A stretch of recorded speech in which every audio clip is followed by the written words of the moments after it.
Welcome back to the channel, guys. I am Jay, not fast, not last, and I love this shoe. Don't need to watch the whole video to get my final thoughts. I am a huge Nike Vomero Plus fan and a fan of the Vomero range in general. My first ever running shoe was the Vomero, as we're going to get into, but now I've managed to put some serious miles on this. If you stick around, I'm going to give you my insight into this shoe, the good, the bad, what I love about it, and who I think it's right for. And don't forget, I am coming at this from an angle of a beginner and newer runner. I'm not breaking world records, I'm not fast, but I'm your everyday runner, and I'm going to tell you how this shoe has helped me.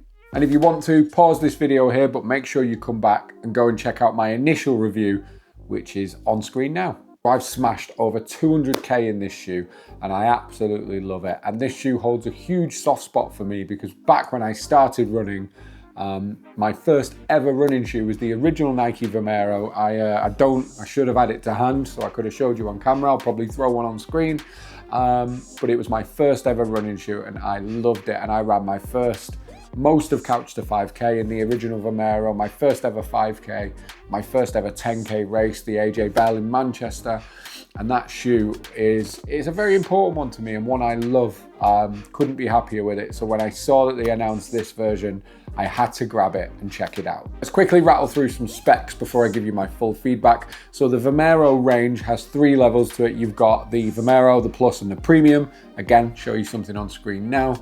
And these are your max cushion daily shoes. So these are not going to be set in PBs, guys, but these are for your long runs, your easy runs, your recovery runs, and that max cushion and the fact that you've got that quality Zoom X foam in there is really just taking the impact off your feet and protecting you, letting you get those miles in. And that for me is one of the biggest selling points that made me look at this line and why I'd recommend it to you, because it's really going to protect your feet, especially if you're a new runner or really pushing that mileage. You've got to make sure you're wearing something that's going to look after you, because it doesn't matter how fast you go, if you get injured, you're not going to be able to keep running. So get a good shoe that's going to support the right types of runs, and this will really protect you and keep you training consistently. It weighs in at about 300 grams, and I'm a UK size 10, and it is a 45mm stack height with a 10mm drop. This shoe comes in at £155 full price, and I think in the world of running shoes these days, that is an absolute bargain, because you can get online like sports shoes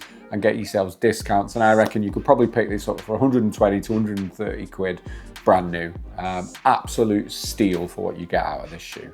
Anyway, let's get into the running. So I've put a couple of 100 kilometers in these now, and this is the only shoe I reach for when I'm doing my long runs, my easy runs, recovery runs, or even if my legs are just hurting a bit. This shoe is my go-to. I absolutely adore it.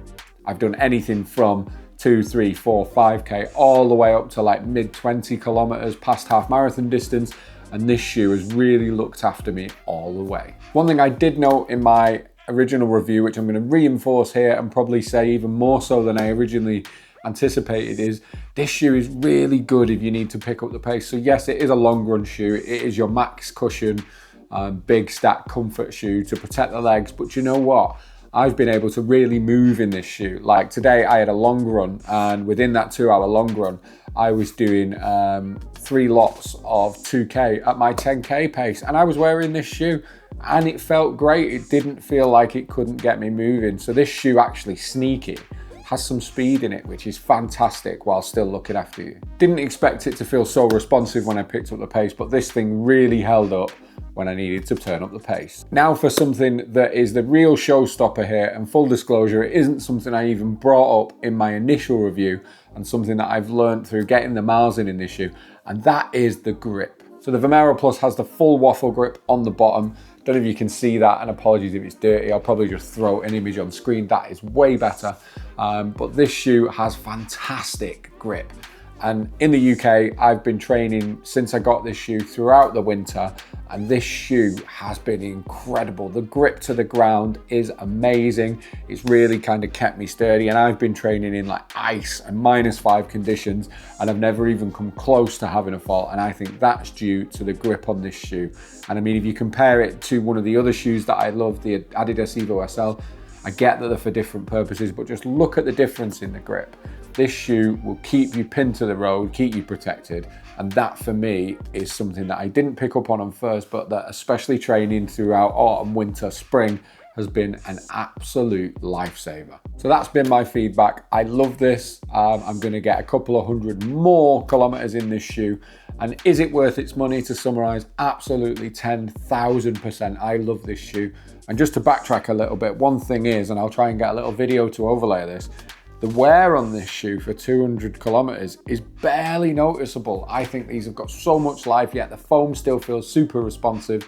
So this is a shoe you're not going to be replacing every couple of months. You're going to get some serious miles out of this. In terms of shoe rotations and what you could do with this shoe is, this has a great place in every rotation, and I think the core of every shoe rotation should be your long, easy recovery shoe, and that is what I'm going to propose you use. This Vomero Plus absolutely fills that role. And what you could do is you could couple it with the Adidas Evo SL for your tempo interval speed stuff, maybe even your race days on the shorter distances. And what you've got there is two phenomenal shoes and a 2-shoe rotation if you don't want to go crazy like me, that actually you could probably shop around and get both for under 250 quid combined, which yes is a lot of money, but in the world of running shoes, not so much. And I think that as a 2-shoe rotation is just incredible and going to help you achieve all your goals.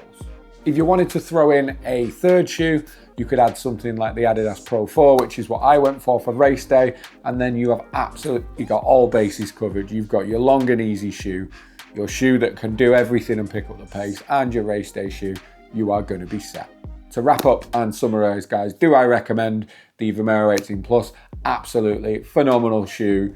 You probably guessed from the outset, I'm in love with this. So I would recommend you give it a try. But do be careful. Don't just buy shoes like I did. Do get a gait analysis done and go and try them in a good running store. I would 100% recommend that. But I hope this video has been useful. Do you want to see more shoe content, more of my running vlogs as you follow me leading up to my first marathon? You tell me what you want to see below. Hopefully you got some worth from this, and I will see you in the next video. Bye-bye.